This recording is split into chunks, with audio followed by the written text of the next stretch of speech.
Hello, hello. This has got to come to an end.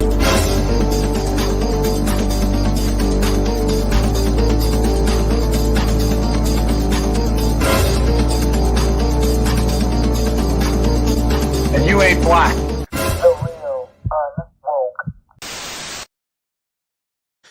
Hello, hello, hello. Happy Thirsty Thursday.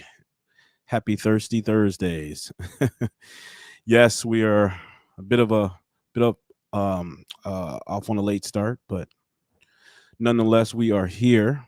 And yes, ladies and gentlemen, I have unfortunately another tragic story that I think we should talk about. Um, but before we do, I just want to give a disclaimer. Hey, Denise. Oh, yes, yes, yes. Forgive me. Where are my manners? First one in the chat will get a shout out. All right. First ones in the chat will get a shout out. Hello, Miss Denise. All right, guys, come on in. Give you guys a second to come on home. All right. Cool, cool, cool. Well, while you guys come in, I'll just tell you today was today was it was a good day. Hey, Carol. Hey, Chad. Hey, Debbie. Hey, Amanda. All right, guys, come on home. Hey, Ruben, what's up, bro? How you doing? All right, cool, cool. Come on, guys, come on in. Hey, Regina, how are you? Yeah, I am, Barbara. Unfortunately, um, had some back end stuff going on, but don't worry about it. We're here. We are here, right? Full effect. Hey, Anita. All right, all right, Marianne, how you doing? Mike, what's up? All right, we got some newcomers here. Cool, cool, cool, cool. I'm with it. I am totally with it. But yeah, ladies and gentlemen, before I get into tonight's discussion, I just want to give a disclaimer, you know, and that is I am going to be off the cuff. Tonight's episode is going to be somewhat impromptu. Okay, I'm just going to say some things that's been heavy on my heart, and I'm not forcing anyone to stay here and listen to me. You all have, you know, of your own volition, you could leave if it gets a little too crass for you. But hopefully, you guys aren't snowflakes, right? We can handle some cold, hard, unvarnished truth over here, right? Okay. I don't have to mollycoddle you guys. We can just go straight into it, right? You guys got thick skin here. All right. Janice, how you doing? Hey, Kevin, what's happening? What's happening? Cool, cool. Hey, hey, hey. Khadija is in the house calling from Baltimore. All right. We got Kathy from Michigan, my home state. What's up? Go blue. All right. Cool, cool, cool. Okay, guys. So now that I've given the disclaimer, so just like I said, I just want to be fair here because I want you guys to, oh gosh, he was just, I don't know, he was just being too, I don't know, whatever. I don't know what you guys, I don't know what the snowflakes say about me, but who cares, right? Anyway, we have a really big problem on our hands. We have a really big problem on our hands. Um, oh hey, oh my husband is in the military. Hey Debbie, but yeah, we have a really big problem in our hands, and I think I'm about this close to figuring it all, figuring it out. I think I'm about this close. I'm still working on a theory, but we building as we fly, guys. So what I'm saying, that's what you guys are here to kind of help me kind of work through my thoughts. I'm just one man with an opinion.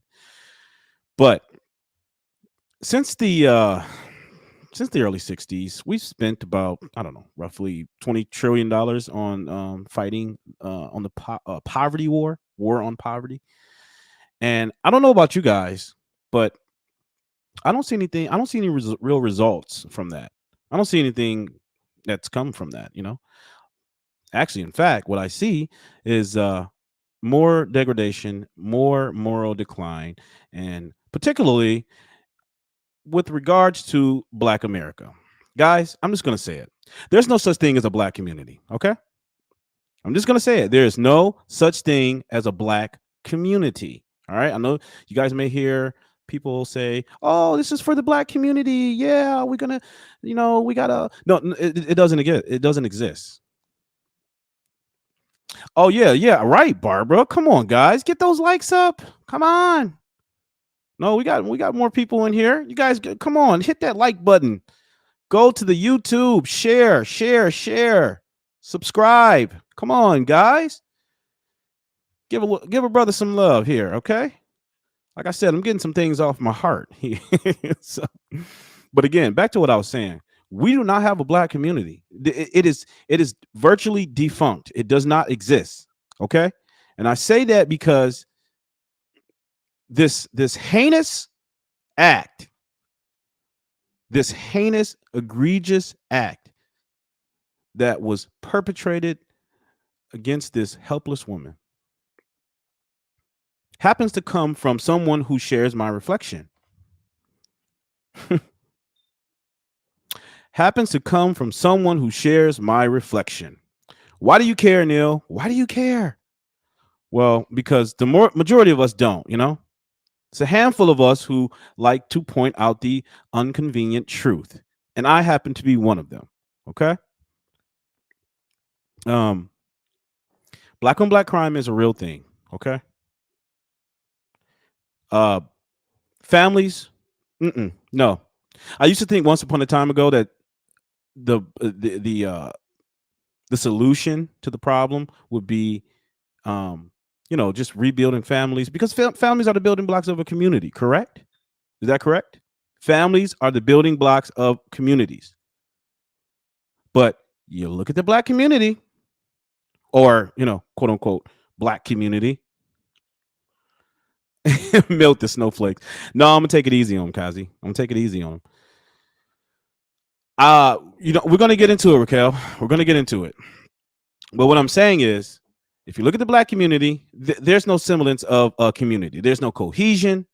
There's I don't know if you guys ever heard of this concept, but it's called cultural capital. Okay. Cultural capital essentially is just, exchanging of resources. You know how the Jewish community, they all have their own social organizations. They kind of work within a communal fashion, to help each other out. And other within that exists within other ethnicities as well. But if you look at the black community, quote unquote, black community, it's yeah, that's not a thing. Hey, Arby, how you doing? But this really this pains me. This really pains me because we've had a crisis of fatherlessness for, I don't know, more than 2-3 decades now. But we turn a blind eye to it, and we think that the best way to solve the problem is to perpetuate more political prescriptions, right? Such as these welfare programs. Let's kind of get them hooked on to this whole notion of being dependent, right?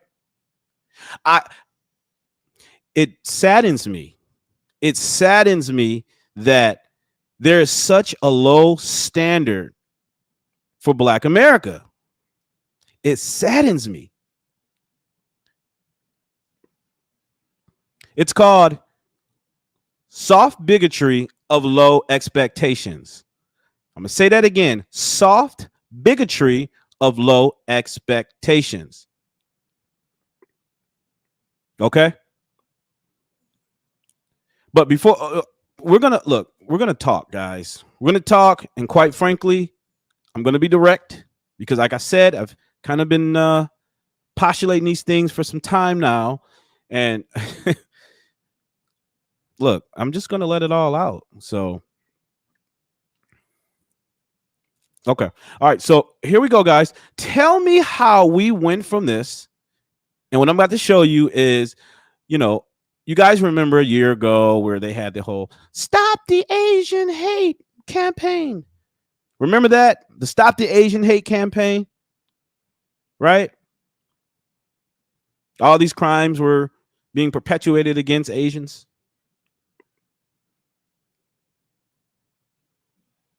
Yeah, I agree. I agree, Giles. I agree. But let me tell you, that was all a hoax. that's classic virtual signaling. That's classic virtual signaling because what they didn't tell you, what they failed to tell you is, excuse me, that the vast majority of these crimes, okay, were being inflicted by the black community. Well, black people, okay, terrorists, domestic terrorists. That's what we're going to call them.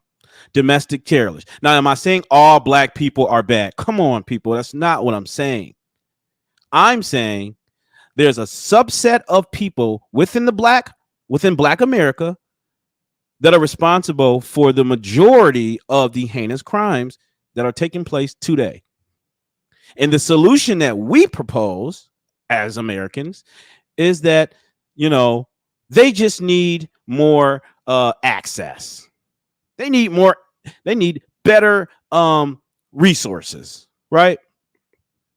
Because that's the solution to fix immorality. That's the solution to restore morality in the community is to give them better access. Maybe we can have our celebrities as our representation. Yeah, I know, Carol. What's happening with you, Stanley? But okay, guys, but check this out. Remember this. Communities are speaking out, fueling new hope. Oh, don't you start with me tonight. Leaders in local communities are speaking out, fueling new hope. Oh gosh, I put up the wrong video, guys. Forgive me. You guys should be used to this by now. Just got to get my stuff in order. All right, here we go. Where are you? Come on. There you go. All right. But in essence, you guys get what I'm saying. But here we go. Inflammatory rhetoric and abuse targeted at Asian Americans and Pacific Islanders. You guys remember this? Right? The marching, the performative virtue signaling that we all did, because we all have to play our part, right, to stop the Asian hate, which I think at its core, it's true. I mean, we don't want any sort of hate perpetuated against anybody. But guys, come on. Why weren't we talking about the statistics at the time? Why weren't we talking about that the vast majority of crimes were being perpetuated by Black America? Why was that? I think I know why. Because if you dare to speak out about it, you're going to be branded as a racist, right? Yeah. Makes perfect sense. Okay. So we went from that. Okay. And then to this. And pull me down. Already on the ground, Miss Wren is kicked squarely in the face. They used the fist to hit my head multiple times, and then they pull me down to the ground and keep hitting me, kicking me. The horror doesn't end there. When Mrs. Wren tries to hide in the hallway and is unable to close the door, the suspects return again, not to steal her watch or earrings, but her keys, and to take turns assaulting the terrified senior. I never expect this would happen to us, even though we saw a lot of reporting from your station in particular. you, Miss Lim. While both Mrs. Wren and her daughter can't sleep because of the trauma, they, without hesitation, wanted to speak out for a purpose. I want this story to come out so people know, and so for other people to be aware, to be safe. What in the hell type? What? Okay. What sense of pleasure or enjoyment do you find in beating an elderly woman? I can't fathom it. I don't understand. I truly don't. I don't understand it. It's almost like as if these kids are soulless today. They have no soul, no conscience. And that is the common theme of what is taking place in Black America. Okay? It is not that they are disadvantaged. If they are disadvantaged, it is certainly at their own, it is because of their own will. Yeah, well, that's the thing, Bar. That's the thing. No one's raising them because we don't put any emphasis on family. Okay? There are no fathers there. I agree. I agree. And I'm glad you said that, Shane. It's everywhere. It's not one race, one group, one city, or one hood. It's America built on gangs and crimes and wars. It's been all over the TV since war, slavery, Western, and down to the highlight of the inner city where they create poverty. When you choose the mind of when you choose mind of matter and God's grace over being of the world, adults teach better. Watch what you call God's children and watch those are raised as the children of Lilith. Okay, well, I didn't want to get I didn't want to go that far, but I in essence I understand your point. It is extrapolated upon all races. Okay, there are subcultures I think and consist of all races. I mean, there are these subcultures. I mean, think about it. In Appalachia, I mean, you got the hillbilly culture. It's just as degraded as any other. But we're talking about here on American soil, where blacks make up the 13-14% of the population. But again, I'm gonna keep on stressing this stat: 13% of the population. Yet we are responsible for 51% of the homicide. 51% of the homicide. What's up, Mr. D? What's up? I remember I lived in a pretty, you know, it wasn't a good neighborhood. I can't even say that. I can't even lie. It wasn't a good neighborhood, but it was okay. I lived in a somewhat okay area. Every night I'm just a working man. Come home from work, lay down, whatever, go to sleep, wake up, do the same thing over. You guys understand that. The rat race, right? Wake up one morning, notice that everything, go to my car, open my door, notice that everything in my car was completely just ramshacked. Like someone was just completely rummaging through all of my things. Right? Hey, what's happening with you, Angelia? What's happening? Yeah, so and the thing about it is only people that stay within that vicinity of my house were black people that share my reflection. This is why I don't ascribe to this whole black monolith. Okay, I actually hold dear to Martin Luther King's mantra: judge the man by the content of his character. That's what it's all about. Ultimately, that's what it comes down to, right? Everyone's different. I try to teach my kids, look, no matter where you go, you're going to be judged. Racism exists, okay? It's out there. But it's up to you to change the perception of how people perceive you. Articulate yourself. Hold the door open. You know, offer to help someone. Just be a decent human being, because we don't have much of that. We don't have, I mean, we sure are in short supply of that, right? Look, I think inherently human beings, we all have our flaws. We do. But what I'm saying is, I don't know if you guys remember when I used this analogy before, but we have to triage the source of the problem. If you end up in an accident, you get hurt, you go to the emergency room, they have to stop the bleeding. And right now, Black America is bleeding. It's bleeding because we fail to look at the source of the problem, which is dilapidated family structures. We want to point at everything else. But you know what? Let's let my good friend Jesse speak on it. And you guys tell me what you think about this, because I tend to agree. I mean, he put it a little bit more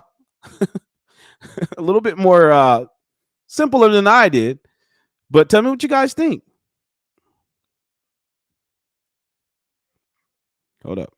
Here we go. Now that the civil rights movement itself was one of the worst things that's ever happened to Black people. Because I noticed that prior to the civil rights movement, Black people thought for themselves, they did for themselves, they didn't blame anyone, they were not thought for themselves. They had communities. We had an 85% marriage rate. Out of wedlock births was virtually unheard of. Abortions, come on.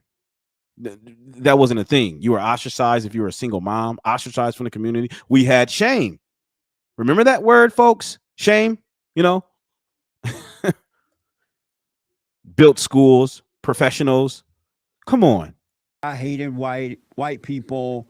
They were not relying on the government. They were not begging for affirmative action and reparation.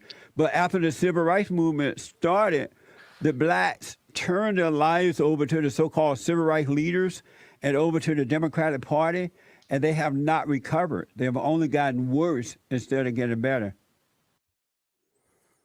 What do you guys think? Is that true?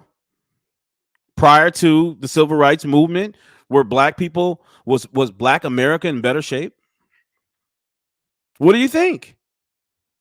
I mean, we're going to be honest here. Are we going to talk about the same woke nostrums that we've been hearing all through the media, that they just feed you a steady, healthy diet of?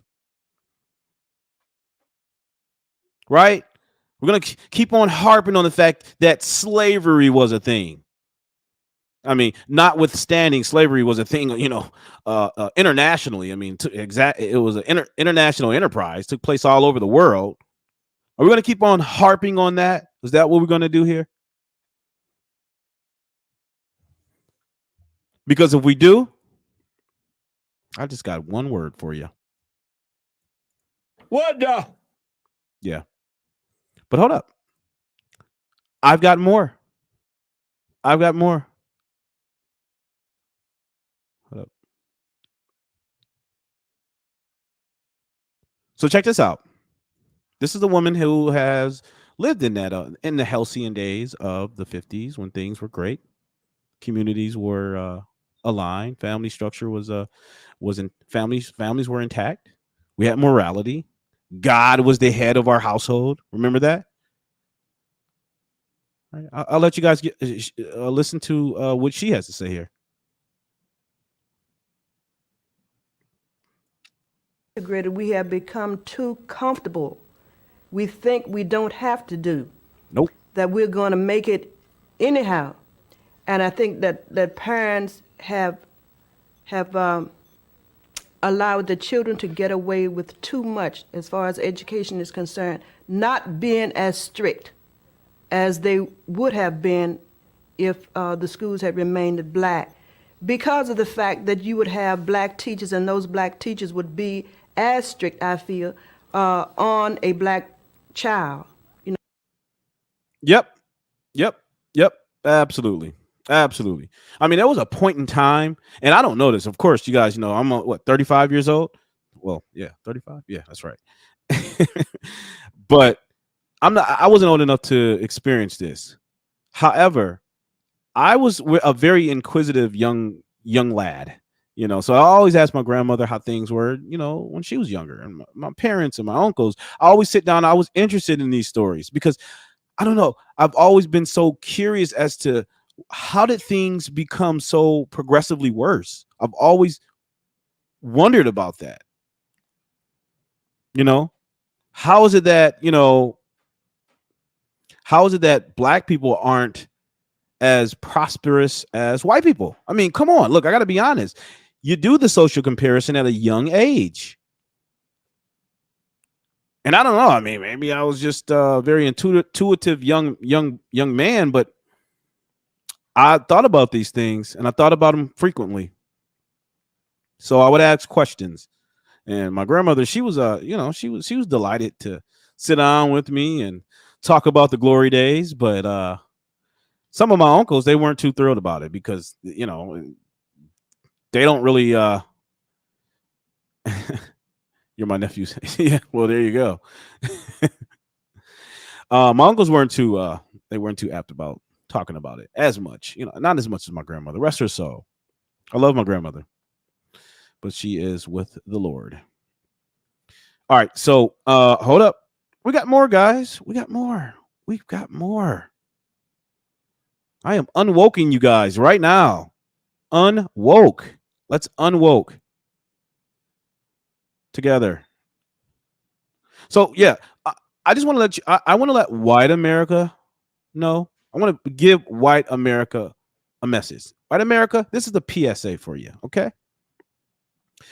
Don't allow POCs, people of color, to weaponize this word racism to prevent you from speaking out. Don't allow anyone to threaten you with smearing or labeling you anything. Don't no. Be bold. Be bold and speak out. Okay? Don't.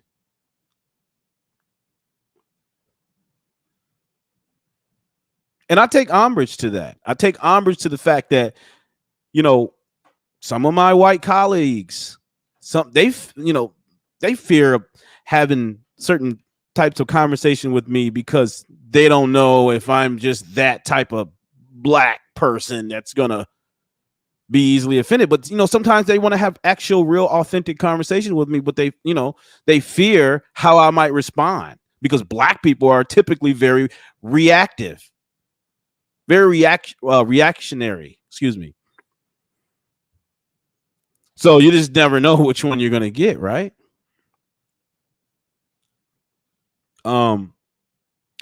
Again, 97% of black people, black America, vote Democrat straight across the board. I mean, how are you going to vote for the very same people who are dead set on your demise? Hold up, we got to hit the smack button for that one. How are you going to continually vote for people who want to see you demoralized? For goodness sake, they said you could not vote because you could not obtain an ID and called it voter fraud. If that's not demonstrative to how they think about you, then I can't help you. I just can't. All right, hold up. We got more. Check this out. Check this out. It's happening all over. And listen, yeah, Giles. Yeah, well, you know what, Giles? I'm actually leaning towards that sentiment myself. I am. I would put that on the screen here, but we got to keep it kosher here. Let's put some comments up. You guys are on fire. All right, so check this out.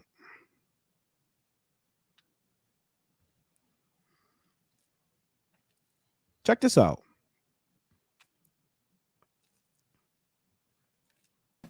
And they get a Hey, Nobel hey, Peace Prize. Allison. Look what they're doing. Attacking people. And they get a Nobel. Hold up. And they get a Nobel Peace Prize. Look what they're doing. Attacking people. And they get a Nobel Peace Prize.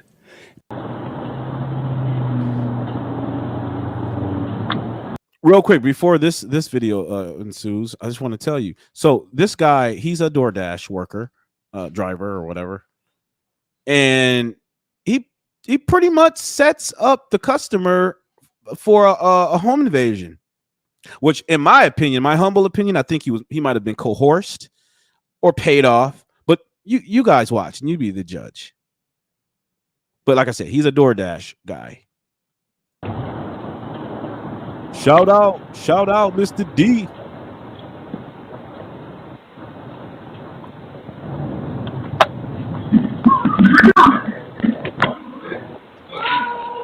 And he just saunters away.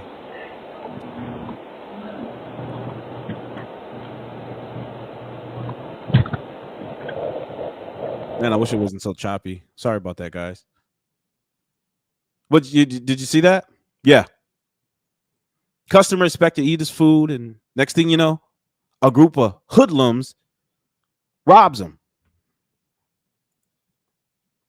Yeah, yeah. Coincidentally, they were black. Yeah, they were. I mean, like I said, we only represent 51% of the homicide. Don't talk about that. You're not supposed to talk about that. We're supposed to talk about how the white man is keeping us disadvantaged. We're supposed to blame all of our problems at the foot of the white man. That's what we're supposed to do. What are you all preoccupied about this family malarkey and black on black crime? That's irrelevant. Good grief. I just sound like Obama there. Sheesh. Let me give myself a smack button for that one. Oh. Yeah, the DoorDash guy was an Asian guy. He was Asian, but that's why I think it might have been coerced. I think it might have been coerced. They were like, hey man, here, look, you gonna set this guy up and blah blah blah. I mean, they had guns. Did you see them? I mean, shoosh. But check this out. No, not you. Let's get some of these off. Guys. If I drop the link in the chat, I'm not sure if anybody wants to come on board and speak their piece on this particular matter, but I will if you guys would like. Because, at some point, again, I get to bloviating. All right. And I know you guys don't want to stare at my pretty face all night. I know that. I know. All right. Oh, yeah. So here's another healthy, steady diet of the woke diatribe here. Here you go. The narrative. This delusion. This is what oh my gosh. Oh my goodness gracious. Have suffered more than anybody. Look at this rat. Let's just give him a courtesy smack. There we go. I feel better now. Country. And we should not have laryngitis while we see Asian Americans treated the way we have been treated. Reverend Al Sharpton standing in solidarity with State Senator Freaking John grifter. Blair, denouncing That's all he the is, hate a crimes grifter. against Asian Americans in the last year. We understand when we're being singled out for one reason and one reason only, and that is the color of our skin, or some would say the angle of our eyes. Reverend Sharpton says the black community stands with the Asian American community. How does the black community stand with? First of all, again, I have a point in contention with this whole notion that there's a such thing as the black community. No, there is no such thing as a black community. There's no cohesion, and neither is there any cultural capital. We don't even know each other anymore. Okay, I would not want to live in a black neighborhood. I'm sorry. Okay. Yeah, I said it. I would not want to live in a black neighborhood. That's just, you know what? Go drop dead. That's for you, L. Sharpton. That was not for you guys. That was for L. Sharpton. I just wouldn't. I'm sorry. I just told you guys. I got robbed. They stole stuff out of my car. My whole radio, everything was just ramshack. It was just like, what the heck? Never expected that. But I'm gonna play the rest of this freaking swindler here. He's a race baiter. This is your classic race baiter. Made a freaking fortune off of the plight of Black America completely. During these difficult times. We do not need to be anything but unequivocal in standing against the rising hate against Asian Americans, because we know what hate feels like. Oh, give me a break. And Lou blame we know what hate feels like. See, you understand this, the undertone. See, that's how sophisticated this whole woke ideology is. There are undertones beneath whatever they say. It's like double speech. Okay? Naysayers. That's what they are. Double talk, double speak naysayers. They speak in an encrypted code pretty much. So that's why, you hear these certain words, these buzzwords: inclusivity, reproductive health, inclusion, what's the other one? Diversity. And we're not talking about diversity of thought. Oh, we don't want that. We're talking about actual tribalism. That's what we're referring to. The blacks over here, the whites over there. And if you guys don't believe me, here, I'll prove it to you. Check it out. This is what happens. This is a result of, Black America being coddled as opposed to told the truth. This is what's going to happen ultimately. And white America, I'm telling you right now, mark my words, this is going to be happening all across the board. Check this out. Check this out.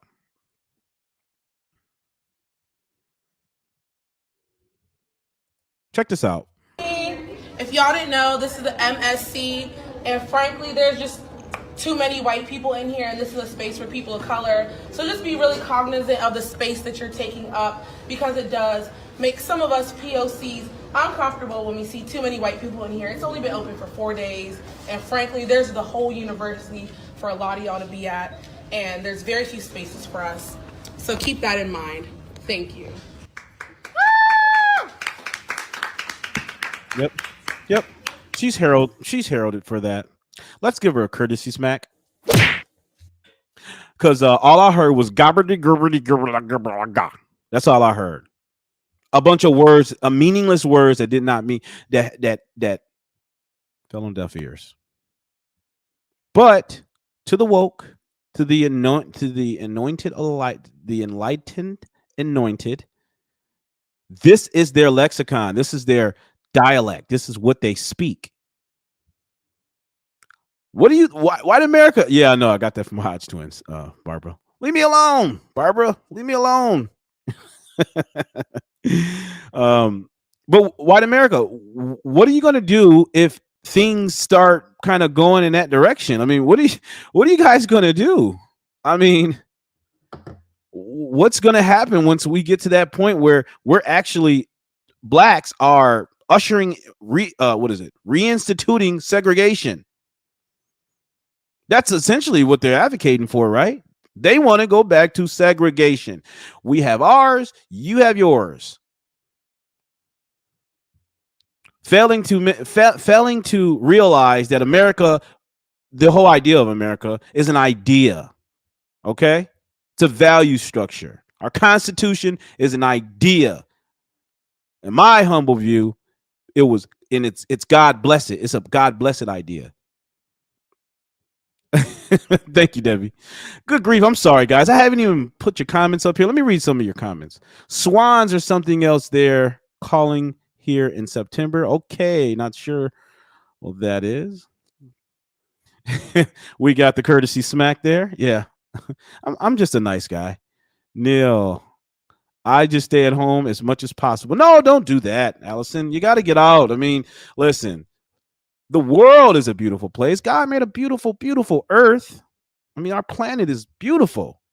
I mean, in spite of what you may hear, there are parts of the world that you would love to see. I'm actually going to Cancun in a couple weeks, actually. I know, right? Cancun. But yeah, don't become a recluse. Okay? Get out, enjoy, experience. My thing is just be aware, be mindful, okay? That how can I say this? They're crafting a narrative to get people to believe their neighbor is their enemy. And that's so contrary to what God says, right? Love thy neighbor as you love thyself. That's what they're doing. They're inculcating hate. Inculcating hate. That's why, look, I want to make a clear distinction again, because I know somebody's going to take this all out of context. Oh, you hate your own race. You this, you that. No, I'm not. I'm not. Because look, listen, just to be honest, I mean, predominantly school shooters are white, right? But let's be honest some more. How often do school shootings take place? It's statistically insignificant in comparison to the amount of homicide that occurs within Black America. I mean, let's just be honest here. Let's just be honest. Let's see what else I got for you guys, because we're just having fun, aren't we? We're just gonna have some fun. I told you guys earlier on that I'm telling you guys, I'm off the cuff tonight. It's a bit impromptu, which, for the most part, most of my shows are a bit impromptu, but we're doing it. We're back at it full effect. Oh yeah. How did I forget? You guys remember the defund the police campaign? You guys remember that? Oh gosh. Let's close our eyes and imagine a world without law and order. What would that world look like, folks? Please let me know. What would the world look like without law and order? Savage, tell us what the world would look like. Deluded fools in America. Oh, I tend to agree. How are you advocating for defunding the very thing that stands between order and chaos? How? And unbeknownst to the sycophantic media,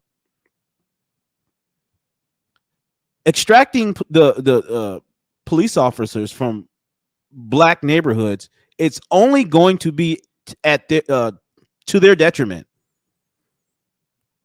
Yeah, you're right, Sodom and Gomorrah. You're right, Carol. Carol, you're right, Sodom and Gomorrah. Harvey, you're right too. I agree with you. Death and destruction. Yeah, absolutely. And that's why this is why I respected Trump, because Trump just came out. He looked Black America dead in the eyes and he said, "What do you have to lose? You have been losing perpetually. You're at the bottom. How low can you go?"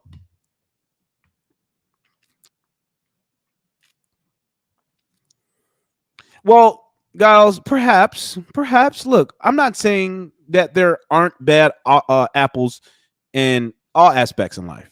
There are, certainly. I mean, there are. But overall, as a general rule, would you feel safe if we completely obliterated the police force? Would you feel safe, or not even just you, if you have kids, or you know someone who has kids? Would you feel safe in a neighborhood or in a city if we had no police force?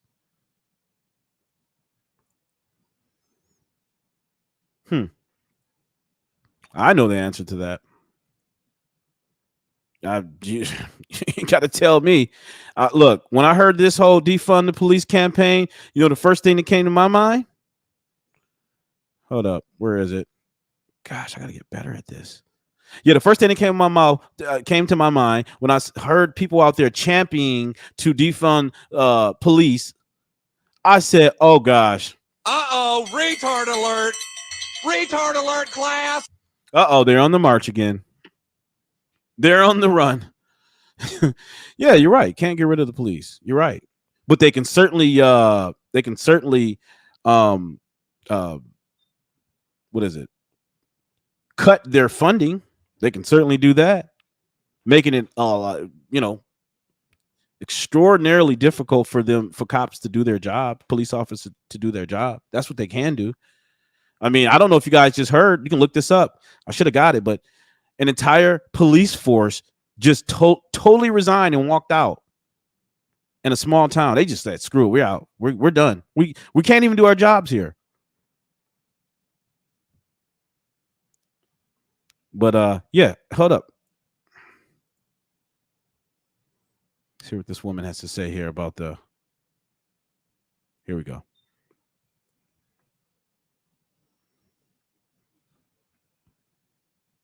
Ladies and gentlemen, please make sure you have subscribed. Make sure you have subscribed. Make sure you have liked the video. All right. Last time I went to my video, I saw 11 likes. I didn't like that. All right. Don't make me have to give you guys a courtesy smack. Oops. That was an accident. But yeah, like the video. Please like the video. Subscribe to the channel and share. Okay. We got to get this gorgeous mug out there in the world. All right. All right. So here we go. $1 trillion a year on inner city communities and trying to uplift people from poverty. That has not worked. What has worked is proactive policing, and the police are not racist. There have been some horrible individual instances in this last year, but that is a drop in the bucket compared to the daily violence that is taking Black lives. We just have. You heard that? You heard that? Yes, there has been some bad apples on the police force, yet that is just a fraction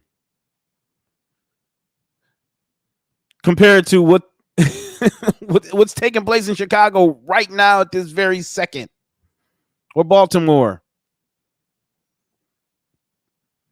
Well, thank you, Stanley. I appreciate that, guys. See that? My man, Stanley.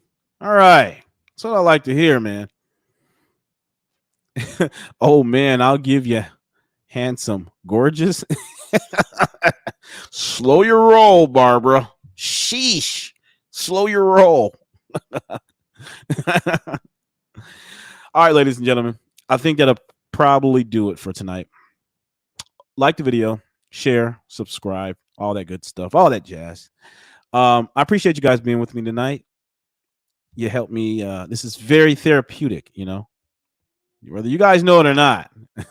This is sort of my therapy. And I appreciate you guys very, very, very much. You guys are awesome. Yeah. What is, you know what? I will, you know what, guys? I'm going to see if you guys know what my, what is it called? I don't know. My opening and closing phrase is. What is it? What do I always say, guys? What do I always say? And if you don't remember, I'm just gonna just remind you, because this is our goal here. All right, we're speaking truth and reality, and I promise you, we will reinstitute morality. You guys have a good one.